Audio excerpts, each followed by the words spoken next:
It's been really, really good over the last couple of years getting to know a famous footballer called John Barnes, who obviously everybody knows.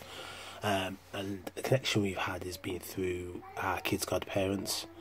One of them is his sister-in-law. And it's been interesting for me because obviously I've grown up as somebody who loves football and watched him playing for Liverpool, Watford, Newcastle, but mostly obviously for England, and just been inspired by that. And over this month, because it's been Black History Month, been able to spend some time with him and catching up with him and just getting to know a bit more about his kind of journey and his life.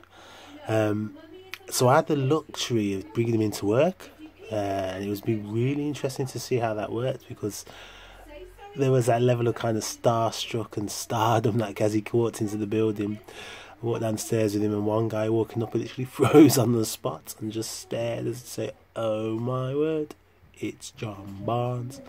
And that's kind of, what happens when we see someone who's famous, a celebrity, or somebody who we see as a star in some kind of way, shape and form.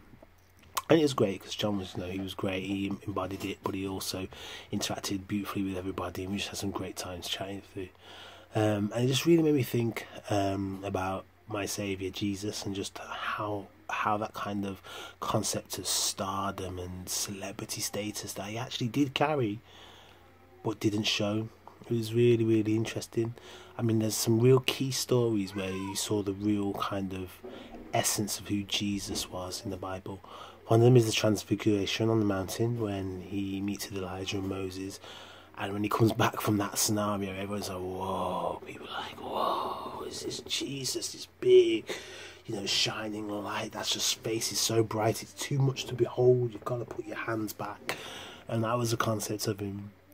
Another amazing story that kind of gets overlooked quite a lot, actually, is when Jesus is arrested in the garden, and they come and they say, "Oh, we're looking for Jesus," and he turns around and says, "I am."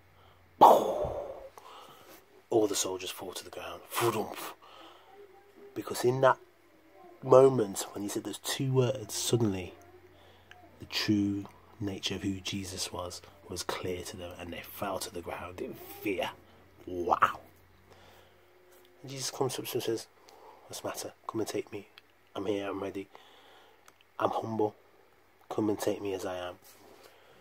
When he rides in to Jerusalem, and they're throwing their clothes on the floor and they're saying, "Hosanna, Hosanna," Jesus is on a donkey.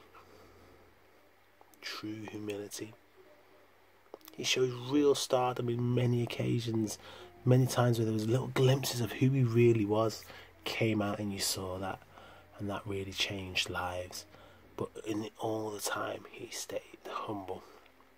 And I think it's really important to recognise that, because actually, each and every one of you, in some way, shape and form, is a star. Somebody looks up to you and thinks of you as a star. Their own personal celebrity.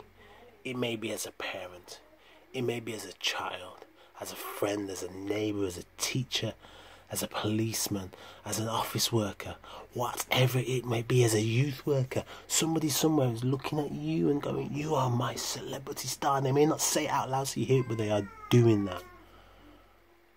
And in that moment, the choice is with you as to whether you embody that and embrace it in a humble way, whether you try to embody that and you destroy it through pride, or whether you completely disregard it. I would encourage you to follow the way of Jesus. Embody that, but show it in true humility, and you will change lives. Have a blessed week. Goodbye.